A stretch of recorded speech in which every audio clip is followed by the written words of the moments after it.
Hi, I'm Skip Nipper. Welcome to my podcast where I tell you about Nashville's great baseball history and traditions. Shot to right, a one-hop liner. Certainly about its past, especially about Tom Wilson Park, Herschel Greer Stadium, Sulphur Dell, but also a little bit about its present and future too. Yes, he can. It makes the waist-high catch. And I introduce you to players, coaches, and other fans and their love for everything baseball. The high fly ball down the right field corner, going way back, hits a lead-off home run.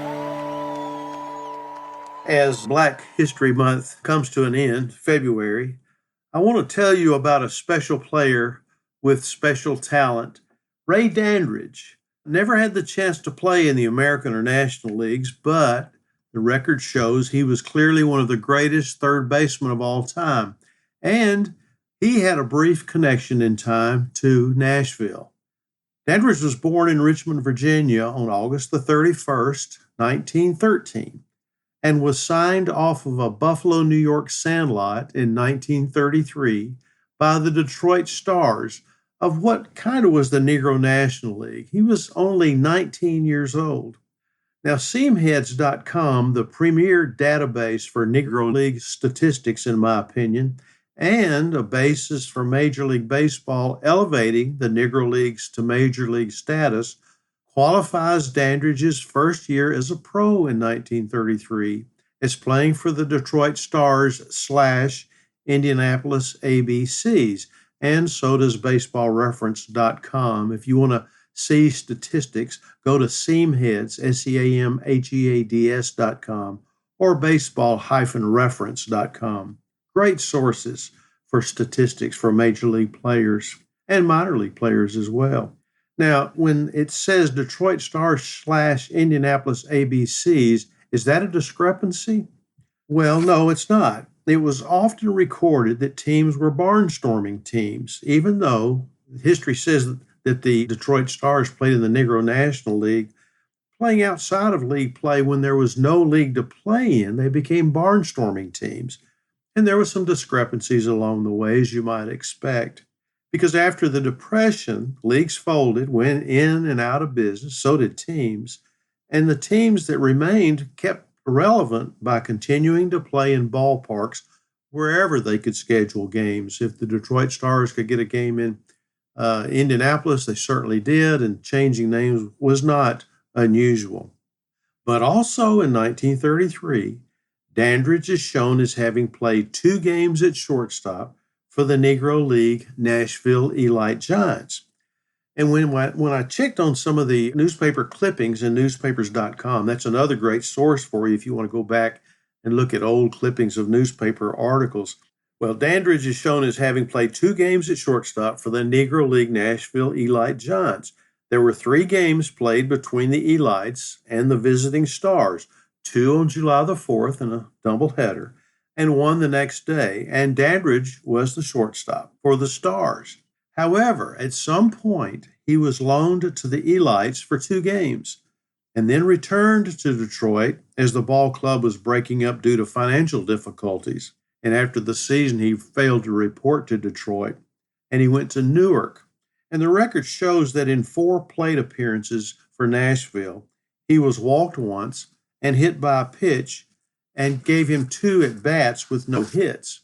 Now, he was a contact hitter who could hit to all fields and was known as a fancy fielder at third base, but he could also play shortstop, second base, and when the need arose, could play in the outfield. Now, when Dandridge moved to Newark, New Jersey, he played not only for the Dodgers, the team there was called the Dodgers, but also there was another one called the Eagles. And he also played for the New York Cubans and a few games with the Homestead Grays, and spent off seasons playing and managing in Cuba, Mexico, Puerto Rico, and Venezuela. Former player Lenny Pearson recalled that as a manager, Dandridge wanted complete perfection, and that's the way he played baseball. Well, Dandridge joined the Minneapolis Millers of the American Association, a New York Giants farm club, in 1949. And though he was 35 years old, and he told the Giants that he was considerably younger, he was selected as the league's Rookie of the Year because in 99 games for the Millers that year, He hit .362, second highest in the league, with 44 hits, including 33 extra base hits and 64 RBIs. Well, the following season, he was a member of the Millers team again, and that's where Nashville comes in once more. The lineup included 3 former Nashville Vols. First baseman, Tookie Gilbert. Tookie was the youngest son of Nashville general manager Larry Gilbert. Left fielder, Charlie Workman.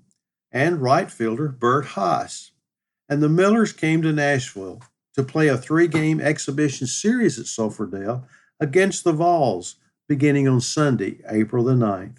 The infield unit of Tookie Gilbert, second baseman Davy Williams, shortstop Bill Jennings, and Dandridge was considered by many to be the best in all of minor league baseball. In fact, Minneapolis Tribune baseball writer Halsey Hall called Dandridge the best third baseman in the minor leagues. Well, when the game began, the newspapers claimed that Dandridge was the first black player to play on an integrated team in Nashville. Now, I'm not sure that's exactly right, as I believe recently elected Bud Fowler may have come to Nashville with an integrated team in the 19th century, but I'll take the word of Nashville, Tennessean sports writer Raymond Johnson and the Nashville Banner's Fred Russell for the time being, because I'm going to keep looking. I think I have found a reference for Bud Fowler in like 1889 or 1890, somewhere in there, but I haven't substantiated it. Until I do, I'll just leave it to Fred Russell and Raymond Johnson to tell us that Ray Dandridge was the first African-American to play on an integrated team at Sulphurdale. And as you might expect, Dandridge was booed loudly at first, but he did not let it affect his playing because he had 4 fielding plays and he had no errors. He fielded them flawlessly, and he showed his ability at the plate by hitting 3 long doubles. Now, it was reported that over 1,000 fans from the black community jammed the Negro bleachers too. But the Millers pounded the Vols and won the game 17-1. 2 days later, Minneapolis won 7-4 in a game in which Dandridge had 2 hits and 1 was a double. But he was hit on the wrist in the 4th inning by Vols pitcher Bob Schultz. Minneapolis punched the Vols out in the 3rd game by a final score of 13-1.